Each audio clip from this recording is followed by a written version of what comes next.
What's up, guys? Welcome to day number 4 of our daily Devos. Now, I know you're probably looking at this thinking, well, it's video number 3, and that's correct because our first Devo was actually only on Instagram, but I promise you're at the right place. So today we're continuing looking at Jesus' life in John chapter 7. And so what's going on in this chapter is there's a festival happening in Jerusalem called the Festival of Shelters. And it's a huge Jewish festival that everyone would go to. And Jesus has made his way there quietly. His brothers kind of encouraged him to go to kind of proclaim who he was, but Jesus decided to go quietly because it was not yet the time for people to know who he was as the Messiah. And so he gets to Jerusalem and he goes to the temple and he starts teaching, and everyone's amazed as usual by the authority that he has, except for the Pharisees. The Pharisees keep getting angry at him and they start questioning him, and the biggest thing is they're hung up on him doing these miracles on the Sabbath. He was healing the man at the pool in Bethesda, he was teaching crowds and performing miracles, healing the lame. And so Jesus looks at them and gets in this discussion with them, saying, well, you circumcise on the Sabbath because supposedly it completes somebody. Wouldn't restoring somebody's health and giving them righteousness be of the same caliber?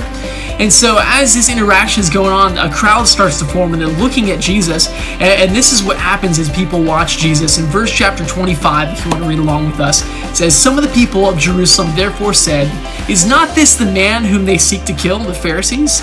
And here he is speaking openly, and the Pharisees say nothing to him. Can it be that the authorities really know that this is the Christ? But we know where this man comes from, and when the Christ appears, no one's going to know where he comes from. So Jesus proclaimed, as he taught in the temple, you know me, and you know where I come from.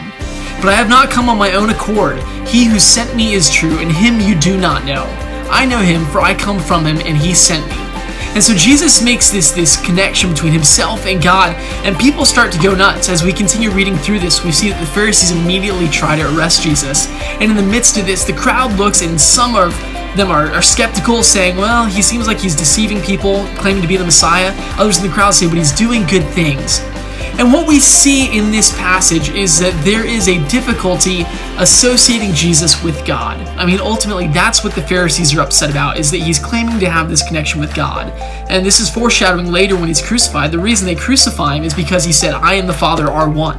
He claimed to have this intimate connection with God.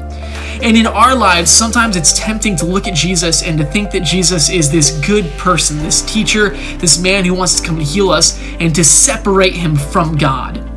It's important to note that the core of who Jesus is, the core of his ministry, is God the Father. And Jesus is the Son of God. They've always enjoyed this eternal union together. It's the Trinity. It's 3 in 1. And so to separate God from that completely obliterates everything that's going on. You can't have this good teacher Jesus and not have God. We can't see the lessons that Jesus teaches and say, well, those are good, wholesome lessons. I like to apply them to my life. But I'm not really about that whole God thing right now. Because everything Jesus did, he says, I am here because my Father sent me here. I am doing my Father's work. I'm healing because it glorifies my Father for me to do that. And so my encouragement is, as you're reading through this passage, that you would begin to look at your own self and ask, do you like the things that Jesus teaches? Do you like the person that you see Jesus being? Or do you like the God that Jesus came to glorify? Do you like Jesus who said, I and the Father are one? And that's a big step to take, and it kind of goes against a lot of things we see in our world each day, but that is the beauty of the gospel, that Jesus came to represent God to us. So I hope you're doing well. I hope this first week in quarantine is going well for you. We'll have another video for you guys tomorrow. Again, if you have any questions or comments, feel free to comment down below or shoot me a text, and I'll talk to you guys soon. Love you.